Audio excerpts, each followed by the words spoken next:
Hello friend, मैं अभिषेक शर्मा आपका technical classes में स्वागत कर रहा हूँ। यहाँ पे अपन बात कर रहे हैं एज एग्जाम्पल नंबर 2.9 की। तो अच्छी प्रॉब्लम है, बहुत बार पूछी भी गई है, तो देख लेते हैं। Steel wire A B C 16 metre long. आप यहाँ पे एक वायर देख पा रहे होंगे जिसकी लेंथ आपको 16 मीटर लॉन्ग दे रखी है। ए से बी और बी से सी इसको 8 मीटर के दो पार्ट में डिवाइड कर रखा है। Long having the cross sectional area of 4 mm square. तो इसका जो क्रॉस सेक्शनल एरिया दे रखा है वो 4 mm स्क्वायर दे रखा है। वेट कितना दे रखा है इस वायर का? 20 न्यूटन, यानी कि इसका जो पूरा वायर का वेट है वो 20 न्यूटन दे रखा है।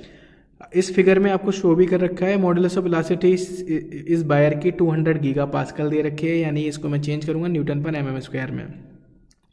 Find the deflection at C and B, यानी कि मेरे को सी पे इसका डिफॉर्मेशन बताना है और बी पे इसका डिफॉर्मेशन बताना है। तो पहले आप समझेंगे कि जब मैं सी पे इसको कंसीडर करूंगा तो यहाँ पे आपका सेल्फ वेट की कंडीशन लगेगी। सेल्फ वेट की कंडीशन में आपको पता है कि जो डिफॉर्मेशन वो होता है वो कितना हो जाता है आपका WL/2AE। जब मैं यहाँ पे बात करूँगा बी वाले पॉइंट पे, तो इसकी वजह से तो आपका क्या होगा, इलोंगेशन की वजह से डिफॉर्मेशन आएगा, और ए से बी की वजह से क्या होगा, सेल्फ वेट की वजह से आएगा। तो यहाँ पे सेल्फ वेट और यहाँ पे क्या होगा आपका एक्सटर्नल लोड की वजह से आपका डिफॉर्मेशन होगा। तो यहाँ पे मेरे को दो कंडीशन कंसीडर करनी पड़ेगी और यहाँ पे मेरे को सिंगल कंडीशन कंसीडर करनी पड़ेगी। तो सबसे पहले मैंने डिफ्लेक्शन निकाला एट पॉइंट सी, तो मुझे यहाँ पे सिर्फ एक ही कंडीशन को फॉलो करना है जो कि है सेल्फ वेट वाली। तो मैंने बताया कि सेल्फ वेट की कंडीशन में जो मेरे को गिवन डेटा मिला है उस वायर का वेट है 20, लेंथ दे रखी उसने 16 मीटर, क्योंकि पूरी लेंथ कंसीडर होगी। 16 मीटर को मैंने mm में चेंज कर लिया, तो 10⁻³ का मल्टीप्लाई कर दिया। 2 मेरा एज इट इज आ गया। एरिया उसने 4 mm स्क्वायर दे रखा है, तो मैंने 4 mm स्क्वायर उसका एरिया लगा दिया।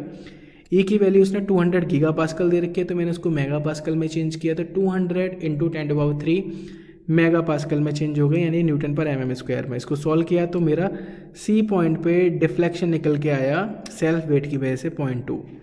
पर जब मैं बात कर रहा हूँ डिफ्लेक्शन एट पॉइंट बी, तो सबसे पहले तो वो आएगा सेल्फ वेट की वजह से। तो सेल्फ वेट की वजह से डिफॉर्मेशन कितना आया आपका, वही WL/2AE होगा, पर यहाँ पे W के आधे वायर का ही लगेगा। तो कितना लगेगा, पहले टोटल वेट 20 था तो अब 10 लगेगा। लेंथ मेरी आधी ही कंसीडर होगी, तो कितनी हो गई, 8 मीटर हो गई। तो 8 × 10⁻³ आ गया। 2 मेरा एज इट इज है, 4 मेरा एरिया है, और यहाँ पे E की वैल्यू वही लगेगी जो कि है 200 गीगा पास्कल। तो मैंने उसको मेगा पास्कल में चेंज कर लिया, 200 × 10⁻³। तो यहाँ से जो वैल्यू निकल के आई वो निकल के 0.05। अब इसका जो दूसरा पार्ट होगा वो एक्सटर्नल वेट की तरह काम करेगा, जो कि इसका जो नीचे वाला वेट है वो एक्सटर्नल वेट की तरह काम करेगा। तो देख लीजिए वो कितना होगा आपका PL/AE। तो जो P है वो आपका W/2 ही होगा। लेंथ उसकी आधी कंसिडर की जाएगी और AE उसका फॉर्मूले का जो पार्ट है वही है।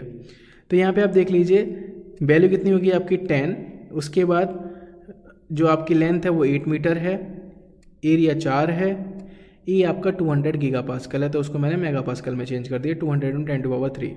इसको सॉल्व किया तो मेरा 0.1 निकल के आया। तो टोटल डिफॉर्मेशन या डिफ्लेक्शन एट पॉइंट बी कितना हो गया, सेल्फ वेट की वजह से 0.05 और आपका एक्सटर्नल लोड की वजह से 0.1, तो 0.15 हो गया आंसर। तो अगर आपको वीडियो समझ में आई हो तो प्लीज़ लाइक ज़रूर करना, शेयर ज़रूर करना। Thank you for watching guys. Thank